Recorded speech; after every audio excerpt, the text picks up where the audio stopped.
కొత్త బిజినెస్ కోసం ఆలోచిస్తున్నారా? ఈజ్ ఆన్ డిస్ట్రిబ్యూషన్ కోసం కాల్ చేయండి 9154729854. సనాతన ధర్మ పరిరక్షణ బాధ్యత ఎవరిది ప్రభుజీ? ఎవరైతే ధర్మాన్ని అనుసరిస్తున్నారో వాళ్ళందరి బాధ్యత ధర్మాన్ని కాపాడుకోవటం. ధర్మాన్ని ఎలా కాపాడుకుంటామండి? మేము ఏం చేయాలి ధర్మాన్ని కాపాడుకోవటం అని? పొద్దున్న లేచిన దగ్గర నుంచి భగవంతుని స్మరణలో ఉండాలా? అసలు ఎవరిని స్మరించుకోవాలి? ఏ రకంగా స్టార్ట్ చేయాలి డే అనేది? 2 అక్షరాలతో ప్రారంభమయ్యేది రోజు పూర్వకాలంలో, హరి అని. ఇప్పుడు కూడా 2 అక్షరాలతో ప్రారంభం అవుతుంది, కాఫీ అని. కాఫీ అనకుండా పక్కన పెట్టి హరి అనటంలో నిద్ర లేవాలి. ఇంట్లో మగవారు పూజ చేస్తేనే మంచి ఫలితం పొందుతారు అని చెప్పి ఈ మధ్య కాలంలో చెప్తున్నారు. ఒక మగవాడు పూజ చేసిన, ఆరాధన చేసిన, పుణ్యం చేసిన, పునస్కారం చేసిన దాంట్లో ఉండే 50% ఆడవారికి వెళ్తుంది. ఏదైనా పాపం చేశాడనుకోండి, దాంట్లో 1% కూడా ఆడవారికి రాదు. స్త్రీ చేసిందనుకోండి పుణ్యం, 1% హస్బెండ్కి రాదు, 100% ఆవిడ దగ్గరే ఉంటుంది. స్త్రీ ఏదైనా పాపం చేసిందనుకోండి, ఇది ఒక బంపర్ ఆఫర్ అనమాట, మన శాస్త్రాలు ఇచ్చింది. బాగుందా మీకు? చాలా మంది ఏదైనా మంచి జరిగినా చెడు జరిగినా నా అదృష్టం బాగాలేదు, నా రాత ఇంతవరకే ఉంది, భగవంతుడు ఇలా రాశాడు అని చెప్పి అంటూ ఉంటారు. వచ్చే ఒకటే కష్టం ఏంటో తెలుసా అండి? భగవంతుడిని విస్మరించడమే నిజమైన కష్టం జీవుడికి. భగవంతుడు ఒక్కడే కదా, ఇన్ని రూపాలుగా ఎందుకు ఆరాధించాలంటారు? భగవంతుడి యొక్క మినిస్ట్రీలో ఎంతో మంది దేవతలు ఉన్నారు. ఆ దేవతలందరూ కూడా భగవంతుడి కింద ఆయన యొక్క సేవ చేస్తూ ఉంటారు. ప్రభుజీ, భగవద్గీత అంటే ఇప్పుడు చాలా వరకు చనిపోయిన వాళ్ళు దగ్గర మాత్రమే వినిపిస్తోంది.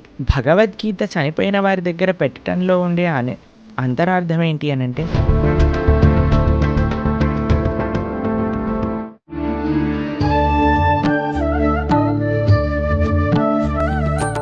నమస్కారం, వెల్కమ్ టు ఐ డ్రీమ్. ధర్మ మార్గం కార్యక్రమానికి స్వాగతం. నేను మీ విజిత. సనాతన ధర్మం అనే పదం ఒకప్పటి కాలంలో ఎలా ఉన్నా ఇప్పుడు మాత్రం చాలా ఎక్కువగా వినిపిస్తోంది. అసలు ఏంటి సనాతన ధర్మం? సనాతన ధర్మం వల్ల మనం ఏం నేర్చుకోవచ్చు? అది నేర్చుకోవడం వల్ల మన లైఫ్ ఎలా ఉంటుంది? ఎటువంటి మార్పులు వస్తాయి? ఇంకొకటి భగవద్గీత అంటే ఎక్కువగా మనం వింటూ ఉంటాం, చనిపోయిన వారి దగ్గర మాత్రమే ఇది ఎక్కువగా ప్లే చేస్తుంటారు అని చెప్పి. నిజంగా భగవద్గీత అంటే ఏంటి? ఇది నిజంగా మరణించిన వారి దగ్గర వినిపించేదా? అసలు ఏంటి దాని ప్రత్యేకత? ఇలాంటి మంచి మంచి విషయాలన్నీ ఇప్పుడు ప్రభుజీతో మాట్లాడి తెలుసుకుందాం. ప్రస్తుతం మనతో పాటు ఉన్నారు. గోవర్ధనికో విలేజ్లోని ఆశ్రమంలో వారి సేవలని అందిస్తూ భగవంతుడి యొక్క ధ్యానంలో నిరంతరం కృషి చేస్తూ, నిరంతరం భగవంతుడి ధ్యానంలో ఉంటూ ఎన్నో ప్రాంతాలలో వారి మాటల ద్వారా, వారి ప్రవచనాల ద్వారా అందరికీ అవగాహన కల్పిస్తూ మన సనాతన ధర్మం యొక్క గొప్పతనాన్ని, విలువలని మనందరికీ తెలియజేస్తూ ఉంటారు. వారే ప్రణవానంద ప్రభుజీ గారు. ఇప్పుడు ప్రభుజీతో మాట్లాడి మరిన్ని విషయాలు తెలుసుకుందాం. మంచి మంచి విషయాలు అడిగి తెలుసుకొని మీ అందరికీ తెలియజేస్తాను. హరే కృష్ణ ప్రభుజీ. నమస్కారం అండి. హరే కృష్ణ ప్రభుజీ. ఈ మధ్య కాలంలో, ఒకప్పటి కాలంలో కన్నా ప్రస్తుతం సనాతన ధర్మం అనే మాట ఎక్కువగా వినిపిస్తోంది. నిజంగా ఈ సనాతన ధర్మ పరిరక్షణ బాధ్యత ఎవరిది ప్రభుజీ? మీది, నాది, అందరిది. ఎవరైతే హిందువులు సనాతన ధర్మానికి చెందినవారు అని అనుకుంటున్నామో, ఎందుకంటే ధర్మో రక్షతి రక్షిత అని అన్నారు. మనం ధర్మాన్ని రక్షిస్తే ఆ ధర్మం మనకి రక్షిస్తుంది అని. ఇప్పుడు మీకు ఒక విషయం చెప్తాను.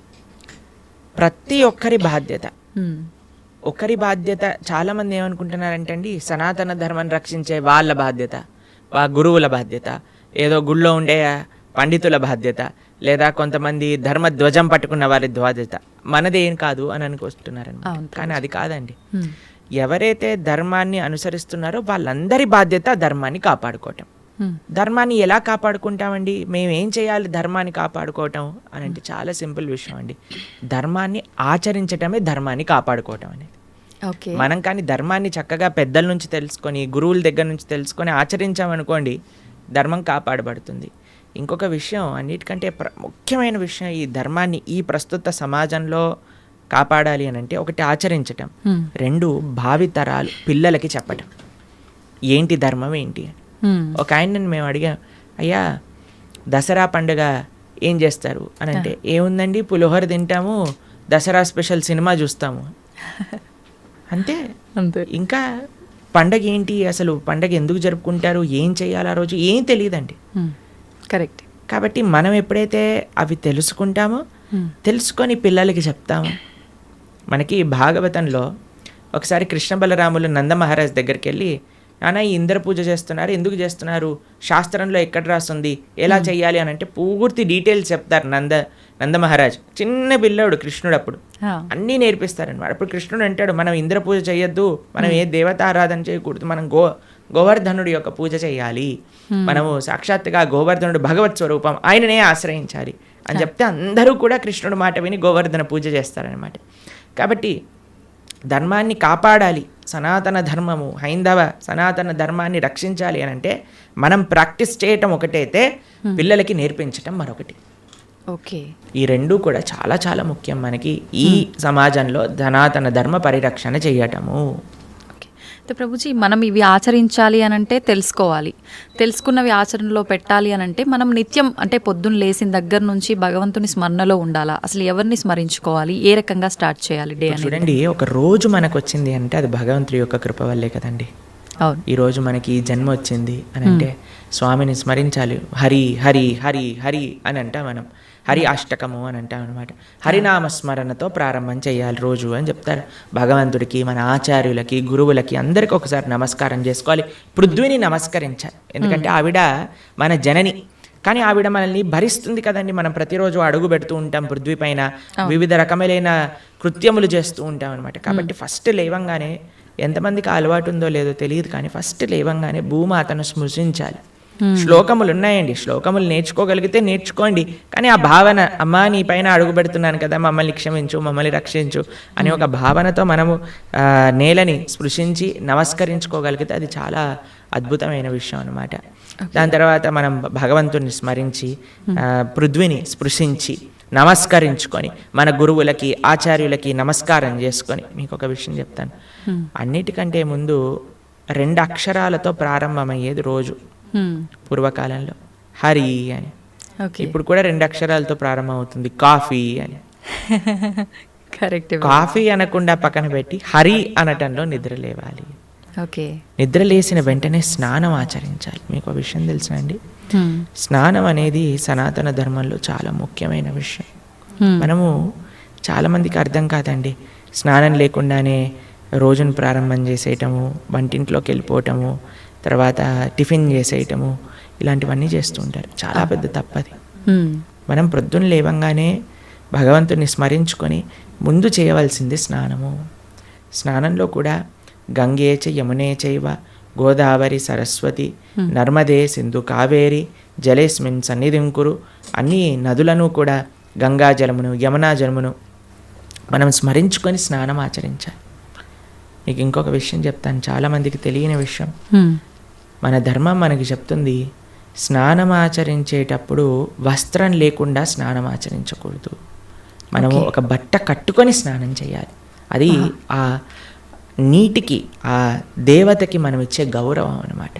ఓకే. కాబట్టి స్నానం ఆచరించేటప్పుడు అపవిత్ర పవిత్రోవ సర్వావస్థాన్ గతోపివ యత్స్మరేత్ పుండరీకాక్షం సబాహ్యాభ్యంతర శుచి పుండరీకాక్ష పుండరీకాక్ష పుండరీకాక్షాయ నమః. శ్రీ విష్ణు శ్రీ విష్ణు శ్రీ విష్ణు భగవన్నామ. ప్రొద్దున లేచినప్పటి నుంచి భగవన్నా, స్నానం ఆచరించేటప్పుడు భగవన్నా, భగవంతుడి ముందుకెళ్ళి భగవన్నా, రోజంతా భగవన్నా. ఎంత మనము భగవంతుడి యొక్క నామంతో మనం కనెక్షన్లో ఉన్నామనుకోండి, అంత మనకి స్పిరిచువల్ ఎనర్జీతో మనం రీఛార్జ్ అయిపోతాం అనమాట. మనకు ఆ స్ట్రెంగ్త్ వస్తుంది. మన రోజులో ఉండే ఆ ఒడిదుడుకులు అన్నీ ఉంటాయి కదండి, వాటన్నిటిని ఎదుర్కొనే ఒక శక్తి మనకి భగవన్నామస్మరణతో వస్తుందన్నమాట. కాబట్టి ప్రొద్దున లేచాక హరినామస్మరణ, దాని తర్వాత చక్కగా మనం చేయవలసినది స్నానం, దాని తర్వాత భగవద్ ఆరాధన. ఇవి చేసేసుకున్నాం అనుకోండి, మనం ప్రొద్దున లేవంగానే ఫోన్కి ఛార్జింగ్ పెట్టేస్తాం కదా, అలా మన శరీరం ఛార్జ్ అయిపోతుంది ఇవి చేసేసుకున్న. దాని తర్వాత రోజులో ఉండే మన కార్యక్రమాలన్నీ కూడా మనం చేసుకుంటూ ఉండొచ్చు అనమాట. ఓకే. అయితే ప్రభుజీ, మనం ఆచరించే స్నానం ఎంతో ఇంపార్టెంట్ అని చెప్పి మీరు చెప్పారు. అది ఆచరించడం ఒక ఎత్తు అయితే సమయం కూడా ఇంపార్టెంట్ అని చెప్పి అంటుంటారు కదా ప్రభుజీ, ఏ టైంలో స్నానం ఆచరించాలి అని చెప్పి, అది ఎలా చూసుకోవాలి? మనము మన శాస్త్రాలు చెప్తున్నాయి, బ్రహ్మ ముహూర్తంలో నిద్ర లేవాలి అని. అంటే సూర్యుడు వచ్చే ముందు. ఓకే. ఇప్పుడు మీకు ఒక విషయం చెప్తాను. మీ ఇంటికి ఒక గెస్ట్ వస్తున్నారు అనుకోండి, సరే ఈరోజు మీకు పండగ, పండగ రోజు మీరు ఏం చేస్తారు, అరే ఈరోజు పండగ త్వరగా లేవాలి, త్వరగా లేసుకొని కార్యక్రమాలన్నీ చేసుకొని నైవేద్యాలన్నీ తయారు చేసుకొని మనం త్వరగా ఈ పండుగని ముగించుకోవాలి, అమ్మవారి పూజ చేసుకోవాలని మీరు అనుకుంటారు, అవునా కాదా చెప్పండి. లేదా ఒక గెస్ట్ వస్తున్నారు అనుకోండి, సపోజ్ మీ గురువు గారు రేపు మీ ఇంటికి వస్తున్నారు అన్నారు అనుకోండి, మీ గురువు గారు ఇంటికి వచ్చాక బయట నాక్ చేశాక మీరు లేచి స్నానం చేసి రెడీ అవుతారా, లేదా ఆయన వచ్చే ముందే అన్ని సదుపాయాలన్నీ కూడా సక్రమంగా చేసుకొని పెట్టుకుంటారా చెప్పండి. వచ్చే ముందే చేస్తాం అంతే కదండి. ఎవరైనా గెస్ట్ వచ్చినా మన ఇంటి గురువులు వచ్చినా ఎవరో ఒకళ్ళు అలా చేసుకుంటాం కదా. సూర్య భగవానుడు ప్రత్యక్షంగా మనకి భగవంతుడి యొక్క స్వరూపం మనకి దర్శనమిస్తున్నారు. ఆయన ప్రతిరోజు ఉదయించే ముందే మనం నిద్ర లేవాలి, దాన్ని బ్రహ్మ ముహూర్తము అని అంటారు. సూర్యోదయం కంటే ముందు మనం నిద్రలేచి మన యొక్క స్నానాది కార్యములన్నీ పూర్తి చేసుకొని మనం రెడీగా ఉండాలి సూర్యుడిని స్వాగతించడానికి. మన యొక్క భగవన్నామ స్మరణ చేసుకుంటూ మనం రెడీ అయిపోతాం అనమాట. అందుకే సంధ్యావందనాది కార్యక్రమములు మనం ప్రొద్దున పూట, మధ్యాహ్నం పూట, సాయంకాలం పూట 3 పూటలు చేస్తాం అనమాట. ఆయన ఎవరికి చేస్తున్నాము అని అంటే సూర్యమండలంలో మధ్యలో ఉన్న భగవంతుడికి మనం చేస్తున్నాము. కానీ ఆయన మనకి భగవంతుడిని దర్శింపజేసే ఒక ప్రత్యక్షమైన క్యారియర్. కాబట్టి మనం ఆయన వచ్చే ముందే మనం నిద్ర లేవాలి, ఆయన రాకముందే మన యొక్క నిత్య కృత్యములన్నీ కూడా పూర్తి చేసుకొని మనము ఆధ్యాత్మిక కార్యక్రమంలో నిమగ్నమై ఉండాలి. మీరు చూడండి, ప్రొద్దున పూట లేవటం అనేది అటు మన ఆరోగ్యరీత్యా, అలానే సామాజిక పరంగా, అలానే మన ఆధ్యాత్మికంగా, శారీరకంగా, అన్ని మానసికంగా అన్ని విషయములలో మనకి మంచి చేస్తుంది. అందుకే early to bed and early to rice keeps a man healthy, wealthy and wise అని అన్నారు. కాబట్టి ప్రొద్దున పూట బ్రహ్మ ముహూర్తంలో నిద్ర లేచి స్నానం ఆచరించవలే. ఇది ప్రతి సనాతన ధర్మానికి సంబంధించిన వారు తప్పక ఆచరించాల్సిన ఒక పద్ధతి. ఓకే, అయితే ప్రభుజీ మనం మాట్లాడుకున్న దాంట్లో ఇంకొకటి భగవంతుడి ఆరాధన. చాలా వరకు అంటే ఇంట్లో మగవారు పూజ చేస్తేనే మంచి ఫలితం పొందుతారు అని చెప్పి ఈ మధ్య కాలంలో చెప్తున్నారు. కానీ ఎక్కువగా ఆడవాళ్ళే పూజ చేస్తుంటారు. అసలు నిజంగా ఆడవాళ్ళే పూజ చేయాలా, మగవారు చేయొచ్చా? అసలు మగవారు చేయాల్సిన కార్యక్రమాలు ఏంటి ఆధ్యాత్మిక? ఎవరెవరు ఉద్ధరింపబడాలి అని అనుకుంటారో, ఎవరెవరికి భగవంతు అనుగ్రహం కావాలనుకుంటున్నారో వాళ్ళు చేయాలండి. మీకు ఒక విషయం చెప్తాను. ఒక మగవాడు పూజ చేసిన, ఆరాధన చేసిన, పుణ్యం చేసిన, పునస్కారం చేసిన దాంట్లో ఉండే 50% ఆడవారికి వెళ్తుంది. ఓకే, ఎంత? 50%. ఏదైనా పాపం చేశాడనుకోండి, దాంట్లో 1% కూడా ఆడవారికి రాదు. అదేలా ప్రభుజీ? మరి పుణ్యం అయితే పుణ్యం 50% వెళ్తుంది, పాపంలో వెళ్ళదు. ఓకే. స్త్రీ చేసిందనుకోండి పుణ్యం 1% హస్బెండ్కి రాదు, 100% ఆవిడ దగ్గరే ఉంటుంది. స్త్రీ ఏదైనా పాపం చేసిందనుకోండి, దాంట్లో 50% హస్బెండ్కి వెళ్తుంది. ఇది ఒక బంపర్ ఆఫర్ అనమాట, మన శాస్త్రాలు ఇచ్చింది. బాగుందా మీకు? బాగా అనిపిస్తున్నట్టుంది మీకు. శిల్ ప్రభుపాదుల వారు ఒక దగ్గర ప్రస్తావన చేస్తారు, everybody has to fly their own plane అంటారు. మనకి అంబరీష మహారాజు గారి వృత్తాంతంలో వస్తుంది. అయినా ప్రొద్దున లేవంగానే నిరంతరము కూడా భగవంతుడి యొక్క ఆరాధనలో, ఆయన చేతులన్నీ కూడా భగవంతుడి యొక్క పూజలో, పాదాలు భగవంతుడి యొక్క ఆలయ ప్రదక్షిణలో, మనసు భగవంతుని చింతించటం. సవై మన కృష్ణ పదార విందయో వాచాంసి వైకుంఠ గుణానువర్ణనే కరే హరేర్మందిరమార్జనాదిషు అని ఆయన యొక్క దినచర్య మొత్తం చెప్తారనమాట. ఇక్కడ వారి భార్య ఆరాధనకి నీళ్లు తెచ్చి తేవడానికి హెల్ప్ చేసినా సరే ఆయన అనేవారట, నా పూజ నేను చేసుకుంటాను, మళ్ళీ నీ పూజ నువ్వు చేసుకో. ఆయన అన్ని సదుపాయాలు సమకూర్చుకొని, ఎందుకంటే చూడండి భగవంతుడితో మనకుండే రిలేషన్షిప్ ఎక్స్ట్రీమ్లీ పర్సనల్ అండి. స్వామి మన తండ్రి, స్వామి మన తల్లి. ఇప్పుడు చూడండి మీకు ఒక విషయం చెప్తాను. మన ఇంట్లో ఎవరిదైనా పుట్టినరోజు ఉందనుకోండి, మనం ఏం చేస్తాం, ఒకసారి మాకు ఈ సంఘటన ఎదురైందనమాట. నేను మా తమ్ముడు కలిసి మా అమ్మగారికి గిఫ్ట్ ఇవ్వాలి అంటే, మా తమ్ముడు అన్నారు, నువ్వు నీ గిఫ్ట్ ఇవ్వు, నేను నా గిఫ్ట్ ఇస్తాను.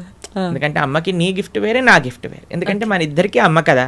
కాబట్టి అమ్మతో నాకుండే రిలేషన్షిప్ ఒకటి, మా తమ్ముడుకుండే రిలేషన్షిప్ ఒకటి, అంతేనా? అయితే మేమిద్దరం అనుకున్నాం, సరే నేను నాకు తోచింది, నాకు ఇష్టం ఉన్నట్టుగా నేను చాలా బాగా పెయింటింగ్ చేసేవాడిని అనమాట, డ్రాయింగ్ చేసేవాళ్ళం అనమాట. అయితే నేను ఇచ్చేస్తాను, నేను ఏదో ఒకటి స్కెచ్ చేసిస్తాను అంటే మా తమ్ముడు అన్నాడు నేను ఏదో ఒకటి తయారు చేస్తాను, ఏదో ఒక బొమ్మ లాంటిది ఏదో ఒకటి తయారు చేస్తాను ఇద్దాము అని ఇద్దరం వేరు వేరు చేసి ఇచ్చామన్నమాట. అంటే ఎందుకు అని అంటే మనకి మన ప్రేమను వ్యక్తపరచుకునే మార్గం ఒకటి, ఒక ఇంట్రెస్ట్, ఒక టాలెంట్, ఒక way of expressing hour love ఉంటుంది అంతే కదా. అలానే భగవంతుడితో కూడా ఒక భర్త తన కర్తవ్యం, అరే నేను భగవంతుడి యొక్క మార్గంలో, నాకు భగవంతుడు అవసరము, అందరికీ భగవంతుడు అవసరమే కదండి, ఆయన అందరికీ తండ్రి తల్లి పిత పరమాత్మ అందరికీ ఆయనే. కాబట్టి మనం ఎలా ఆలోచించాలి అని అంటే ఒక హస్బెండ్ తన ఆరాధన తాను చేసుకోవాలి, ఒక వైఫ్ తన ఆరాధనలోకి సంబంధించిన విషయములని సమకూరుస్తుంది, వంట చేసిస్తుంది, పూలమాలలు కట్టిస్తుంది. దాని తర్వాత వారి హస్బెండ్ వెళ్ళిపోయాక వైఫ్ తన ఆరాధన తాను చేసుకుంటుంది, పిల్లలు వచ్చి దండం పెట్టుకుంటారు, ఏదో అమ్మ నాన్నలకి ఇద్దరికి హెల్ప్ చేస్తారు, అందరు కలిసి ఆరాధన ఒకటి ఉంటుంది, ఒక్కొక్కళ్ళు కలిపి ఆరాధన ఉంటుంది అన్నమాట. కాబట్టి ఏదో స్త్రీలు చేస్తే ఇల్లంతా బాగైపోతుంది అనే భ్రమలో నుంచి బయటపడండి, మీకు 1% పుణ్యం రాదు. కాబట్టి జాగ్రత్తగా మీ పూజ మీరు చేసుకోండి, మీరు బాగుపడాలి అని అనుకుంటే. కాబట్టి పురుషులు తప్పకుండా ఆరాధన చేయాలి. పురుషులు ఆరాధన చేస్తున్నారు కదండి, స్త్రీలు వదిలేయకూడదు. పురుషుడి ఆరాధన పురుషుడికి, స్త్రీ ఆరాధన స్త్రీ, పిల్లల ఆరాధన పిల్లలకి, అందరికి. ఇప్పుడు చూడండి, ఇంటి పెద్ద తింటే మిగతా వాళ్ళందరికీ కడుపు నిండిపోతుందా? లేదు, ఎవరికి వాళ్ళు తినాల్సిందే అంతే కదండి. మీరు అంటారు కదా, అయ్యా మీరు తినండి, అయ్యా మేము పర్వాలేదు, మీరు తింటే మాకు తిన్నట్టే అని అంటారా? లేదా మీ హస్బెండ్ వచ్చి అమ్మ నువ్వు తినేసి నాకేం పర్వాలేదు, నువ్వు తింటే నేను తిన్నట్టే అంటారా? కాదు కదా. ఎవరెవరికి శక్తి కావాలంటే వారు వారు భోజనం చేయాలి. అలానే మనం కూడా మనకి శక్తి కావాలి, మనకి భగవంతుడి యొక్క కృప కావాలి అంటే మనం భోజనం చేస్తే ఎలా అయితే మనకి శక్తి వస్తుందో మనము ఆరాధన చేసుకుంటే అలా మనకి భగవంతుడి యొక్క కృప అనేది లభిస్తుంది. ఓకే ప్రభుజీ, చాలామంది ఏదైనా మంచి జరిగినా చెడు జరిగినా నా అదృష్టం బాగాలేదు, నా రాత ఇంతవరకే ఉంది, భగవంతుడు ఇలా రాశాడు అని చెప్పి అంటూ ఉంటారు. నిజంగా అంటే మన చేతిలో ఏముండదా, మనం చేసే పనులను బట్టి మన లైఫ్ని డిసైడ్ చేసుకోవడం? భగవంతుడు పుట్టినప్పుడే అవన్నీ డిసైడ్ చేసి ఇలా అని చెప్పి చూస్తాడా? మనకి ఒక సర్కమ్స్టెన్స్ ఇస్తాడండి భగవంతుడు. చాయిస్ ఎప్పుడు మన చేతుల్లోనే ఉంటుంది, మనం ఏం చేయాలి అని. ఫర్ ఎగ్జాంపుల్ మీకు ఒక విషయం చెప్తాను. ఒకరికి ఇల్లు రాసుంది, ఒకళ్ళ ఇల్లు మీకు మీ జీవితంలో కలుగుతుంది అని రాసి ఉంటుందండి. కానీ ఆ ఇంట్లో ఏం చేస్తారనేది మీ చేతుల్లో ఉంది. ఓకే, ఇల్లు వస్తుందనే వరకు మాత్రమే మన చేతుల్లో ఉంది. ఇంట్లో ఏం చేస్తాం, మనం ఒక చక్కటి పూజ చేసుకుంటామా, పునస్కారం చేసుకుంటామా, లేదా 10 మందిని పిలిచి మందు పోసి డాన్స్లు వేస్తామా అనేది మన చేతుల్లో ఉంది. మీరు కానీ మంచి ఆరాధన చేసుకున్నారనుకోండి, ఆ పుణ్యాన్ని బట్టి మీకు నెక్స్ట్ ఏమవుతుందో రాసింది. లేదు మనం తప్పు చేసామనుకోండి, ఆ తప్పు బట్టి నెక్స్ట్ కర్మ ఏర్పడుతుంది అనమాట. What is return is what you will get. మనకేం వస్తుంది అని, దాంతో మనం ఏం చేస్తాము అనేది రాసలేదు, అది మనకు వదిలేశాడు భగవంతుడు. మన విచక్షణతో మంచి మనస్సుతో మనం దాన్ని ఆచరణ చేయాలి. అంటే మన చేతిలో ఉన్నట్టే 100% మన చేతుల్లో ఉంది. ఇప్పుడు అంటుంటారు కదా, పరిస్థితులను బట్టి ఇంట్లో వాతావరణాన్ని బట్టే పిల్లల బుద్ధులు కూడా అని చెప్పి, ఇప్పుడు ఇది కూడా అలాగే భగవంతుడు మనకు ఒక ప్లాట్ఫామ్ ఇచ్చి వదిలేశారు, ఎలా అనేది మన చేతుల్లోనే ఉంది. ఇప్పుడు మీకు ఒక ఫోన్ ఇచ్చారనుకోండి, ఫోన్ ఇచ్చారు, ఫోన్తో మీరు ఏం చేయొచ్చు అనేది మీ చేతుల్లో ఉంది. ఒకళ్ళు ప్రవచనమైనా అయినచ్చు, లేదా పిచ్చి పిచ్చి సీరియళ్ళు సినిమాలైనా చూడొచ్చు. ఫోన్ రావటం మన చేతుల్లో ఉంది, దాంతో ఏం చెయ్యాలి మీ చేతుల్లో. ఇప్పుడు మీరేం చేస్తారు, పిల్లల్ని స్కూల్లో వేస్తారు, మంచి స్కూల్ చూస్తారు, అరే ఈ పిల్లలు మంచి చదువుకోవాలి, మంచి స్కూల్లో చదువుకుంటే వాళ్ళు మంచి మార్గంలోకి వెళ్తారు, కష్టమైనా ఏదైనా సరే కష్టపడి అయినా సరే వాళ్ళని మంచి స్కూల్లో జాయిన్ చేస్తారు. మంచి స్కూల్లో జాయిన్ చేశాక వాడు చదువుతాడా లేదా అనేది ఎవరిపైన నిర్ధారణ పడి ఉంటుందండి? వాళ్ళపైన. ఒక స్కూల్లో ఒక టీచర్ 10 మందికి ఒకటే రాగంగా చదువు చెప్తుంది, కానీ ఒక్కొక్కరు ఒక్కొక్క విధానంగా చూసుకుంటారు. ఎందుకు? వాళ్ళ శ్రద్ధ బట్టి. ఓకే, అలానే మన జీవితంలో కూడా ఏమీ నీ దగ్గరకు వస్తుంది అనేది రాసి ఉంటుంది, దాన్ని ఎలా యూజ్ చేస్తావు అనేది నీ చేతుల్లో ఉంది. ఓకే ప్రభుజీ, అంటే దీన్ని ఆధారంగా తీసుకుంటే అంతా మంచిగా ఎక్కువ డివోషనల్ సైడ్ ఉండి అన్ని మంచి పనులు చేసి న్యాయంగా ఉన్న వాళ్ళు కూడా చాలామంది ఇబ్బందులు పడుతున్న వాళ్ళని కూడా చూస్తున్నాం కదా, మరి భగవంతుడు అలాంటి వాళ్ళకి ఎందుకు సపోర్ట్ చేయడంటారు? మీకు ఒక విషయం చెప్తాను, చాలా జాగ్రత్తగా ఆలోచించవలసిన విషయం. మీకు నిజంగా ధార్మికంగా, నిజంగా ఆధ్యాత్మికంగా ఉంటే వాడు ఎప్పుడు నాకు ఇబ్బంది వచ్చిందని అన్నాడు. మీకు ఒక విషయం చెప్తాను, మా అమ్మమ్మ ఆవిడ పెద్దజీయర్ స్వామి వారి యొక్క శిష్యులు అనమాట. ఓ. అయితే చాలా వృద్ధురాలు, హ్మ్. 85 years దాటిపోయి ఉంటుంది. హ్మ్. నడిచేటప్పుడు ఇలా వంగిపోయి నడుస్తారనమాట. ఆ. మొత్తం ఇలా కిందికే చూస్తారు ఆల్మోస్ట్గా.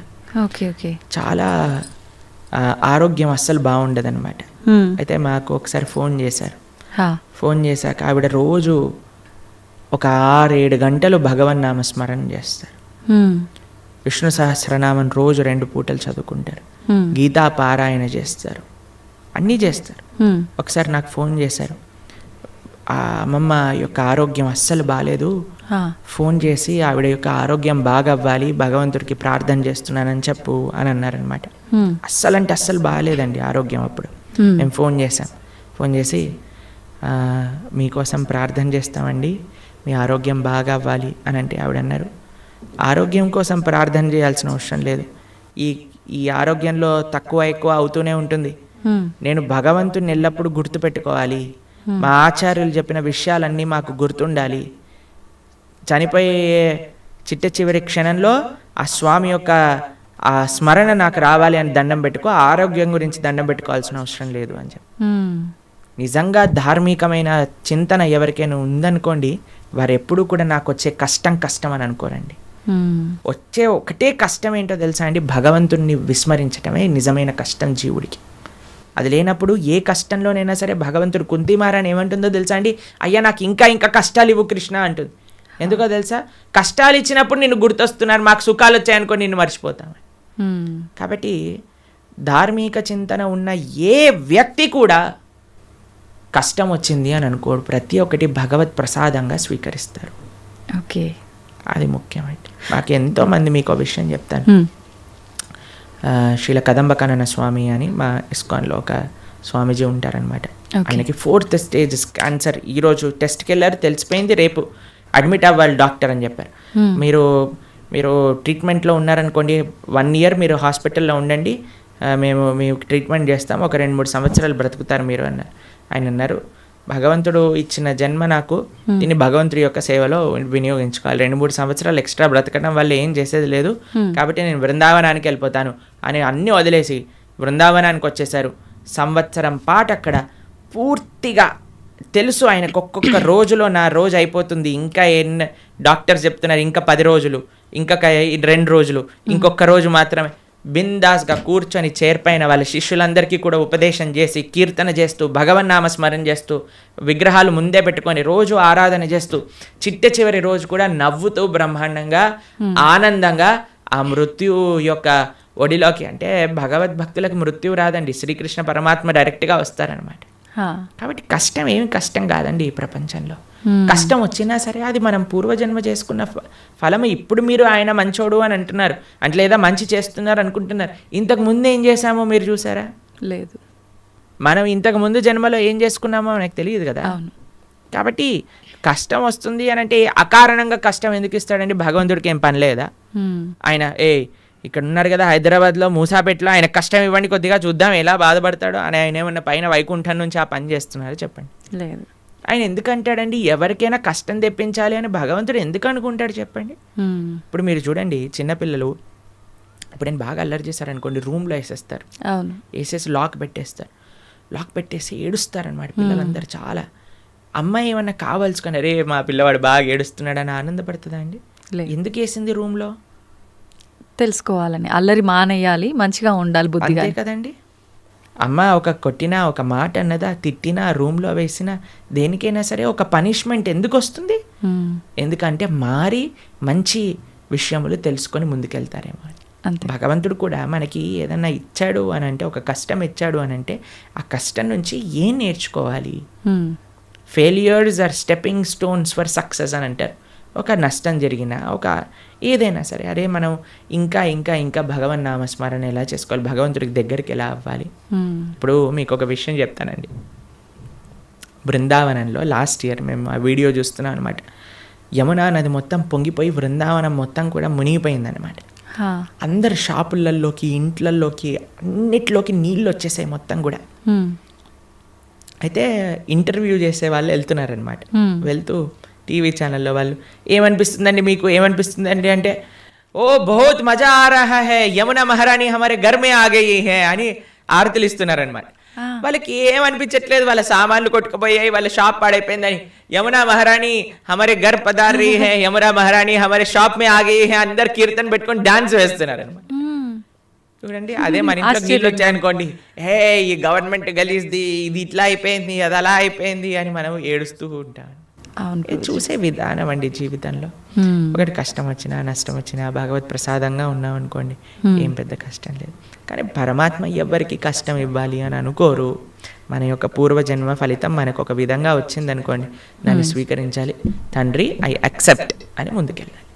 ఓకే ప్రభుజీ, ఇప్పుడు మీరు చెప్పినట్టుగా అమ్మమ్మ గారి విషయం అయితే కానీ, గురువు గారి విషయం ఒకటి చెప్పారు, అదైతే ఏంటి, ఇప్పుడు యమునా నది గురించి చెప్పింది.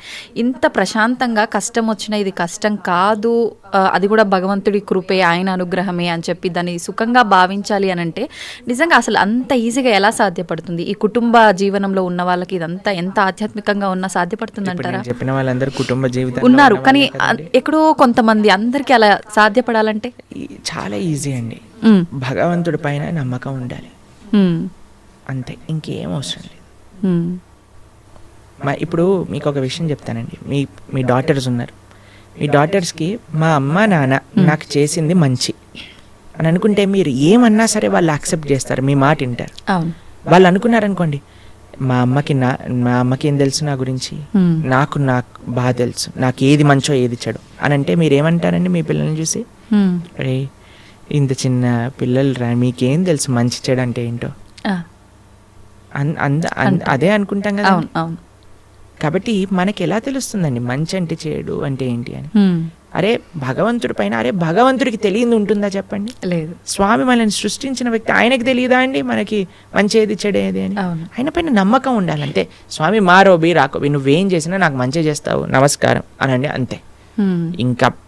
ఇంకా ఏం జరిగినా సరే మనం దాన్ని తీసుకోగలము. ఆ భక్తి, ఆ శరణాగతి భగవంతుడి పైన ఉండాలంతే. ఓకే ప్రభుజీ, మన హిందూ ధర్మం విషయానికి వస్తే కొన్ని కోట్ల దేవతలు రకరకాల రూపాలుగా ఆరాధిస్తారు. ఎందుకని? భగవంతుడు ఒక్కడే కదా, ఇన్ని రూపాలుగా ఎందుకు ఆరాధించాలంటారు? భగవంతుడు ఎన్నో రూపాల్లో లేడండి, భగవంతుడు ఒక్కడే. గోవిందం ఆది పురుషం తమహం భజామి. ఆ స్వామి, ఇప్పుడు చూడండి, మన కంట్రీ తీసుకున్నాం అనుకోండి, ఒక ప్రైమ్ మినిస్టర్ ఉంటాడు. ఆ ప్రైమ్ మినిస్టర్ యొక్క క్యాబినెట్లో మిగతా మంత్రులు ఉంటారనమాట. ఆ మంత్రుల యొక్క ఆఫీస్లో చాలా మంది పనిచేస్తూ ఉంటారు. ఇదంతా కలిపి మనం ఒక గవర్నమెంట్ అంటాం, అంతేనా? అలానే భగవంతుడు ఒక్కడే ఉంటాడు, ప్రైమ్ మినిస్టర్ ఒక్కడే ఉన్నట్టుగా భగవంతుడు ఒక్కడే ఉంటాడు. ఆయన యొక్క మినిస్ట్రీలో చాలా మంది మంత్రులు ఉంటారనమాట. ఒకడు వాటర్ డిపార్ట్మెంట్, వరుణుడు చూసుకుంటాడు. తర్వాత హోమ్ మినిస్ట్రీ ఇంద్రుడు చూసుకుంటాడు. లేదా మెయింటెనెన్స్ ఒక డిపార్ట్మెంట్, డిస్ట్రక్షన్ ఒక డిపార్ట్మెంట్, ఫైర్ ఒక డిపార్ట్మెంట్, ట్రెజరీ, ఫైనాన్స్ ఒక డిపార్ట్మెంట్. అట్లా ఒక్కొక్క దేవత దగ్గర ఒక్కొక్క డిపార్ట్మెంట్ ఉంది. దాని కింద చాలా మంది పనిచేస్తూ ఉంటారు. కానీ స్వామి ఏం చేస్తుంటారు? స్వామి ఇవన్నీ పట్టించుకోడండి పెద్దగా. స్వామి యొక్క పాదాలకు ఉండే ఒక ధూళి యొక్క కణం యొక్క కాంతి ఈ ప్రపంచాన్ని మొత్తం నడిపించేది, అంత శక్తి భగవంతుడి దగ్గర ఉంది. భగవంతుడు ఏం చేస్తాడు? కేవలం తన భక్తులతో తాను లీలలు చేస్తూ ఉంటారనమాట. తన భక్తుల యొక్క ప్రేమను ఆస్వాదన చేస్తూ ఉంటారు. స్వామి పెద్దగా సృష్టి చేసి, పద ఈరోజు భూమిని సృష్టి చేద్దాం, పద ఇక్కడ ఇది చేద్దాం, అది చేద్దాం, ఆయన ఏం పట్టించుకోడు. ఆయన తన భక్తులు ఎక్కడెక్కడ ఎత్ర గాయంతి మద్భక్త తత్ర తిష్టామి నారద, తన భక్తులు రక్షించుకోవడానికి, తన భక్తుల్ని కాపాడుకోవడానికి, తన భక్తుల యొక్క ప్రేమను స్వీకరించడానికి స్వామి చేస్తుంటారు. మిగతావన్నీ ఆయన సిస్టమ్, ఒక సిస్టమ్ పెట్టేశారనుకోండి, ఆ సిస్టమ్ నడుస్తూనే ఉంటుంది. అలా భగవంతుడి యొక్క మినిస్ట్రీలో ఎంతో మంది దేవతలు ఉన్నారు. ఆ దేవత ఆ పని చేస్తూ ఉంటుంది. భగవంతుడు ఒక్కడే, దేవతలు చాలా మంది. దేవతలందరూ కూడా భగవంతుడి కింద ఆయన యొక్క సేవ చేస్తూ ఉన్నారనమాట. అది విశేషం. ప్రభుజీ, పుట్టుక చావు ఈ రెండు సృష్టి ధర్మం అందరికీ తెలిసిన విషయమే. పుట్టినప్పుడు ఎంతైతే సంతోషపడతామో, మరణం సంభవిస్తుంది అని తెలిసినప్పుడు అంతే ఎక్కువగా బాధపడతాం. అయితే కొంతమందికి ఇందాక మీరు చెప్పినట్టుగా ముందే డాక్టర్లు డిసైడ్ చేస్తారు ఇన్ని రోజుల కంటే ఎక్కువ బ్రతకరని. అలాంటి సందర్భాల్లో కూడా అసలు వాళ్ళు ఆ న్యూస్తో ఎక్కువ ఇబ్బంది పడి తొందరగా పోయే వాళ్ళు కూడా ఉన్నారు. అసలు వీటన్నిటి గురించి భగవద్గీతలో ఏం చెప్తారు? ఎవరికైతే తన పైన కాన్ఫిడెన్స్ లేదో వాడు భయపడాల్సిందే కదండి. మనం చేసిన పాపాలు, మనకుండే అనుబంధాలు ఎక్కువ ఉన్నాయనుకోండి, ఆ జీవుడు చాలా కష్టపడతాడు పోవడానికి. ఇప్పుడు అందరికీ భయం ఏంటండి? చావే కదా భయం. రోగం రాకూడదు, తర్వాత ముసలి వాళ్ళు అవ్వకూడదు. అందుకే కదా ఎక్కడ ఇచ్చిన ఒక వైట్ హెయిర్ వచ్చేసినా పెయింట్ వేసేస్తాం. అవును. దాని తర్వాత మిగతా అన్ని మేకప్ డిపార్ట్మెంట్లు ఇవన్నీ ఎందుకు ఇంత ఫ్లరిష్ అవుతున్నాయంటే జనాలకి ఒకటే ముసలితనం వద్దు, రోగం వద్దు, చావద్దు. అవును. ఈ మూడింటిని తప్పించుకోలేము. ఇదే జీవితం అంటే. ఎంత మనం కవర్ వేసినా, ఎంత మనం ఏది చేసినా సరే మన యొక్క ఆ వయస్సు ముందుకు వెళ్ళిపోతూనే ఉంటుందండి. మనకి రోగగ్రస్తుని అవ్వాల్సిందే. కోటీశ్వరుడికి కరోనా రాదు, లేదండి మేము జస్ట్ మిడిల్ క్లాస్కి వస్తామంటుందా? అది ఎవరికైనా వస్తుంది. అవును. కంపల్సరీ బాధపడాల్సిందే. అందుకే ఈ ప్రపంచం అంటారు, ఈ ప్రపంచంలో అన్నిటినీ అడ్జస్ట్ చేయడానికి చూడకు అని అంటారు. జన్మ మృత్యు జరా వ్యాధి దుఃఖ దోషాను దర్శనం. ఈ దుఃఖములు అనేవి ప్రతి ఒక్కరికి ఈ ప్రపంచంలో ఉంటాయి. మనం ఆలోచించవలసింది ఏంటి అని అంటే, అరే ఈ దుఃఖాలే రాకుండా దీన్ని ఆపాలని ప్రయత్నం చేయక ఇది వస్తూనే ఉంటాయి, కానీ దీనికి పర్మనెంట్ సొల్యూషన్ ఏమిటి? ఇప్పుడు మీకు ఒక విషయం చెప్తాను. కొన్నిసార్లు శరీరం పైన పుండ్లు వస్తాయి, బాయిల్స్ అని అంటారు. వాటికి ఒక టెంపరీ ట్రీట్మెంట్ ఏంటి, డాక్టర్ దగ్గరికి వెళ్ళాను అనుకోండి, అది కట్ చేసేస్తారు. ఆ ప్రదేశంలో ఇలా ఒక ఆయింట్మెంట్ రాసేసి కట్టేసేస్తారు అనమాట. ఇక్కడ పోతుంది, ఇక్కడ వస్తుంది, ఇక్కడ పోతుంది, ఇక్కడ వస్తుంది, ఇక్కడ పోతుంది, ఇక్కడ వస్తుంది, ఇక్కడ పోతుంది, ఇక్కడ వస్తుంది. అది ప్రతిసారి వచ్చినప్పుడల్లా కట్ చేసేసుకొని ఆయింట్మెంట్ రాసేసుకొని పూసేసుకోవటం ఇదొకటి. లేదు ఇంకొద్దిగా డీప్గా వెళ్ళామనుకోండి, అసలు ఎందుకు ఇది వస్తుంది ఇన్ఫెక్షన్ అని అంటే బ్లడ్లో ఇంప్యూరిటీస్ ఉన్నాయి. సరే let me cleanse my blood, ఆ రక్తాన్ని క్లెన్స్ చేద్దాం అని ఆ క్లెన్జింగ్ ప్రాసెస్తో ఉన్నారనుకోండి, పర్మనెంట్గా అసలు బాయిల్సే రావు కదా. అవును. మనం ఏం చేస్తున్నాం, మరమ్మత్తు చేస్తున్నాం, చిన్న చిన్న మరమ్మతులు చేస్తున్నాం అనమాట. పుండిని ఊదుతున్నాం మనం. అరే పుండే రాకుండా చూసుకో అని ఆధ్యాత్మిక మార్గం చెప్తాం. కాబట్టి మనం ఏం చేయాలి, ఆ బ్రహ్మభువనాలోక పునర్ ఆవృత్తినో అర్జున మాముపేత్యతు కౌంతయ్య పునర్జన్మన విద్యతే. భగవంతుణ్ణి ఆశ్రయించాలి. భగవంతుణ్ణి చేరుకున్న వాడికి ఎప్పుడు మళ్ళీ ఇలాంటి కష్టములు రావు. అందుకే జన్మ మృత్యు ఇవన్నీ కృష్ణుడు భగవద్గీతలు చెప్పారు. పుట్టిన ప్రతివాడు చావక తప్పదు, చచ్చిన ప్రతివాడు పుట్టక తప్పదు. ఎప్పటి వరకు? భగవంతుడి దగ్గరికి వెళ్ళనంత వరకు. అందుకే మన మానవ జన్మ యొక్క ప్రయోజనం ఏంటి అంటే స్వామి దగ్గరికి వెళ్ళి స్వామి యొక్క సేవ చేయటము. ఓకే ప్రభుజీ, భగవద్గీత అంటే ఇప్పుడు చాలా వరకు చనిపోయిన వాళ్ళు దగ్గర మాత్రమే వినిపిస్తోంది.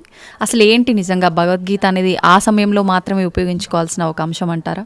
భగవద్గీత చనిపోయిన వారి దగ్గర పెట్టడంలో ఉండే అంతరార్థం ఏంటి అని అంటే, వీడు ఎలానో గీత నేర్చుకోకుండా వెళ్ళిపోయాడు, కనీసం మీరైనా మారండ్రా అని చెప్పే ఒక విషయం అనమాట. మీరు చూడండి, చనిపోయిన వాళ్ళ దగ్గర గరుడ పురాణాన్ని వినిపిస్తారు. తెలుసా మీకు ఎప్పుడైనా? గరుడ పురాణాన్ని పారాయణ చేయిస్తారనమాట ఎవరైనా చనిపోయారనుకోండి. గరుడ పురాణంలో ఏముంటుందో తెలుసా?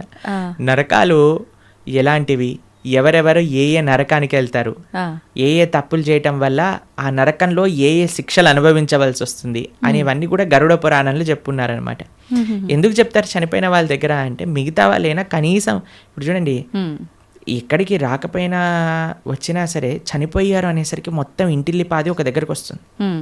అప్పుడు వచ్చినప్పుడు ఎప్పుడైతే వాళ్ళు ఈ విషయాలు వింటారో వాళ్ళ జీవితంలో పరాకుగా ఉంటారు అని అర్థం. ఓకే, కనీసం ఆ ఎక్స్పెక్టేషన్స్ అంటారు. ఇప్పుడు చూడండి, మన పోయినవాడు పోతాడు, తర్వాత మధ్యాహ్నం ఏంటి మెన్యూ చెప్పండి, ఏమి ఆర్డర్ చేయాలి క్యాటరింగ్ నుంచి అని అందరూ కూర్చొని సినిమాలు చూసుకుంటూ హ్యాపీగా 10-15 రకాలు భోజనం చేసి హాయిగా ఎవరింటికి వాళ్ళు వెళ్ళిపోతున్నారు అనమాట. చనిపోయిన వాళ్ళ దగ్గర గీత చెప్పటంలో అంతరార్థం ఏంటి అని అంటే, వాడు పోయాడు, కనీసం నీ జీవితమైనా చక్క పెట్టుకో అని. ఓకే, కానీ చనిపోయినప్పుడు వినవలసింది కాదండి గీత. ఇప్పుడు మన గీత చదువుకుంటే మన రాత బాగుపడుతుంది, అందుకోసం గీత చదవమని చెప్తారనమాట. ఓకే, అది విశేషం. ప్రభుజీ, ఆలయాల విషయానికి వస్తే ప్రతి ఆలయంలో కూడా గంటలు ముఖ్యంగా మనకు కనిపిస్తూ ఉంటాయి. ఏంటి ప్రభుజీ గంటలకి ఆలయానికి ఉన్న సంబంధం?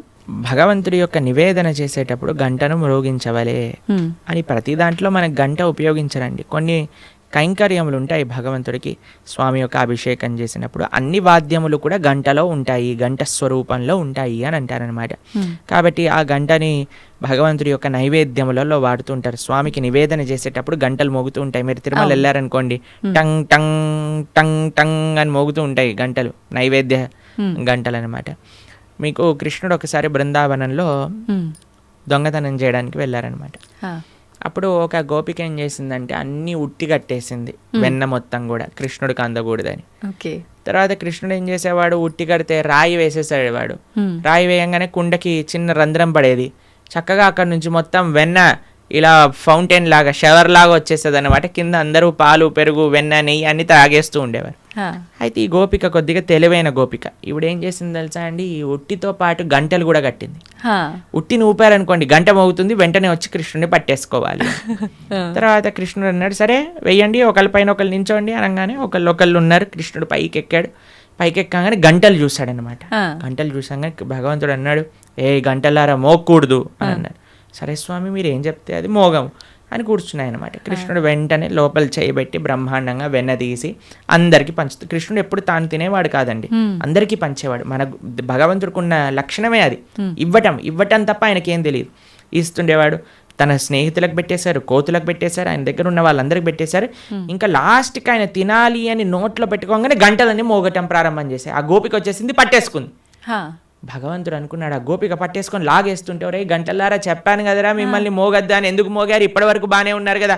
అయ్యా ఏం లేదండి మాకు అలవాటు కదా, మీరు నైవేద్యం స్వీకరిస్తుంటే మోగటామని, అందుకే మీరు తింటాం ప్రారంభం చేయగానే మేము మోగేసాము అని అన్నాయి అనమాట గంట. కాబట్టి అందరికీ కూడా భగవంతుడి యొక్క సేవలో వినియోగించుకోవాలి అనే ఒక లక్షణం ఉంటుందన్నమాట. గంట భగవంతుడికి నివేదన చేసేటప్పుడు గంట మోగించడం, భగవంతుడికి కైంకర్యం జరిగేటప్పుడు గంట మోగించడం. ఎందుకంటే సర్వ వాయిద్యములన్నీ కూడా ఘంటానాదంలో ఉంటాయి అని మన శాస్త్రములు చెప్తున్నాయి అన్నమాట. కాబట్టి గంటను ఉపయోగించాలి మంత్రంతో పాటు కైంకర్యంతో పాటు అని మనకు చెప్తారనమాట. ఓకే ప్రభుజీ, అలా అని ఊరికే ఆలయంలోకి వెళ్ళి టింగ్ టింగ్ అని ఊరికే ఎక్కడున్నా సరే ఏదున్నా పాపం భగవంతుడికి ఎందుకంటే డిస్టర్బెన్స్. కాబట్టి మనం వచ్చామని ఆయన గంట మోగిస్తేనే మన వైపు చూడడు. మనం మంచి చేస్తే ఆయన నువ్వు గంట మోగించినా సైలెంట్గా ఆలయం బయట నుంచి భగవంతుని చూసినా ఆయన మనల్ని చూస్తారు. ఎందుకంటే ఆయన చెప్పిన మాట వింటున్నాం కాబట్టి. ఏం మాట వినకుండా టంగ్ టంగ్ సినిమాలలో గా రక్తం గారేటట్టుగా గంటలు కొట్టి మనం కింద బేవోష్ అయిపోవాల్సిన అవసరం ఏం లేదు. భగవంతుడి యొక్క అటెన్షన్ కావాలి అనుకుంటే మనం స్వామి యొక్క మాటలు గీత భాగవత రామాయణాదులు మనం విని మనం దాని జీవితంలో ఆచరిస్తున్నాము అని అంటే స్వామి వెయిట్ చేస్తూ ఉంటారు. శ్రీల భక్తి సిద్ధాంత సరస్వతి ఠాకూర్ అని మా ఆచార్యులు ఆయన చెప్తారనమాట, don't try to see Krishna, serve Krishna in such a way that Krishna would want to see you అని అంటారు. ఆయన ఏమంటారంటే దేవుణ్ణి చూడాలి అని పరితపించకు, భగవంతుడి యొక్క సేవ ఎలా చెయ్యి అని అంటే భగవంతుడే నిన్ను చూడాలి అని అనుకోవాలి, అట్లా సేవ చేయటం నేర్చుకో అని అంటారనమాట వారు. కాబట్టి ఆ విధంగా మనం ఉండేటట్టుగా ప్రయత్నం చేసుకోవాలి. గంట ఆడవాళ్ళు కొట్టకూడదు పూజా సమయంలో హారతి ఇచ్చేటప్పుడు, కానీ పక్కన మగవాళ్ళు గంట కొట్టాలి ఆడవాళ్ళు హారతి ఇవ్వాలని వింటూ ఉంటాం. నిజంగా గంట ఆడవాళ్ళు కొట్టకూడదు అంటారు? అలాంటివి ఏం లేదండి, భగవంతుడి యొక్క సేవలో అందరు సమానమే. ఇంకొకటి సేవ అన్నారు. భగవంతుడికి భక్తితో మనం చేసే పనులు ఇష్టపడతాడా, లేదంటే సేవ చేస్తే ఎక్కువగా అనుగ్రహిస్తాడంటారా? భక్తితో సేవ చేస్తే ఇష్టపడతారు. పూజల కన్నా సేవని ఎక్కువగా ఇష్టపడతారా? సేవ అంటే భగవంతుడికి చేసే ఆరాధన కూడా సేవనే. శ్రీ విగ్రహ సేవ అని అంటాం.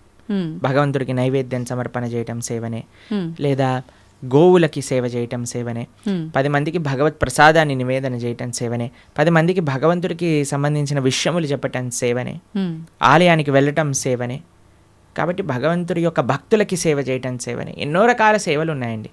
స్వామి యొక్క ఆరాధన సేవాభావనతో ఏమి సేవ అంటే ఏంటో తెలుసా అండి, ఇప్పుడు ఏదైనా అపేక్షించామనుకోండి అది బిజినెస్ అవుతుంది, సేవ అవ్వదు. తండ్రి నేను ఈ పూజ చేస్తాను నువ్వు నాకు అది ఇవ్వు, సేవ కాదు, అది బిజినెస్. బిజినెస్ ట్రాన్సాక్షన్ మాత్రమే. సేవ అంటే నాకేం వద్దు తండ్రి నేను నీకు చేస్తా, అది సేవ. భగవంతుడికి సేవ కావాలి, ఈ బిజినెస్ వద్దు భగవంతుడు. ప్రభుజీ, చాలామంది పూజా కార్యక్రమాలు ఇలాంటి వాటికి దూరంగా ఉంటారు, కానీ అప్పుడప్పుడు పెద్ద పెద్ద క్షేత్రాలకి ఆలయాలకు వెళ్ళి భగవంతుడి ఆలయంలో క్లీనింగ్ ఇలాంటి కార్యక్రమాల్లో ఎక్కువగా పాల్గొంటుంటారు. అందువల్ల కూడా ఫలితం ఉంటుందంటారా వాళ్ళకి? భగవంతుడికి సంబంధించింది ఏ చేసినా ఫలితం ఉంటుందండి, కానీ కన్సిస్టెంట్గా చేయటం వల్ల అది మనకి. ఇప్పుడు చూడండి, ఒక వ్యక్తి అన్నారు అనుకోండి, సంవత్సరంలో 3 సార్లు యోగా చేస్తానండి, దానివల్ల ఏమవుతుందని?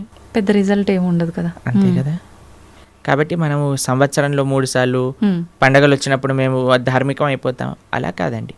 కాన్స్టెంట్గా వాకింగ్ చేశారనుకోండి దాని ఫలితం ఉంటుంది, కాన్స్టెంట్గా యోగా చేశారనుకోండి దాని ఫలితం ఉంటుంది, కాన్స్టెంట్గా భగవన్ నామస్మరణ చేయాలి, కాన్స్టెంట్గా భగవంతుడి యొక్క సేవ చేసుకోవాలి, అప్పుడు మనకి ఫలితం ఉంటుంది అనమాట. అందుకే అహైతుకి అప్రతిహత అని అన్నారు. అహైతుకి భక్తి, అప్రతిహత భక్తి అని అంటే ఏమీ అపేక్ష లేని, భగవంతుడి నుంచి ఏమి అపేక్షించకుండా కన్సిస్టెంట్గా చేసినప్పుడే భక్తి అవుతుంది. ఓకే, అది ముఖ్యం. హరే కృష్ణ. చాలా చక్కగా తెలియజేశారు ప్రభుజీ. ప్రతిసారి కూడా అంటే మా అందరిలో ఉన్న సందేహాలను నివృత్తి చేస్తూనే ఉంటారు. మళ్ళీ మరొక మంచి ఎపిసోడ్లో మంచి టాపిక్స్తో కలవాలని కోరుకుంటున్నాను ప్రభుజీ. ధన్యవాదాలు. హరే కృష్ణ మాతాజీ. తవ్వండి, తవ్వుతూనే శివలింగం సరే దాన్ని అట్లా కప్పేసేయండి, చూపించదండి. Krishna is there. మూర్తి పూజ కాదు, సాక్షాత్ బ్రజేంద్ర నందన భగవాన్ ఉన్నారు మూర్తిలో. ఏమీ ఆశించకుండా ఆరాధించే వాళ్ళు కూడా ఉన్నారా ప్రభుజీ? నిజమైన భక్తి అంటే మనకు తెలియదు కాబట్టి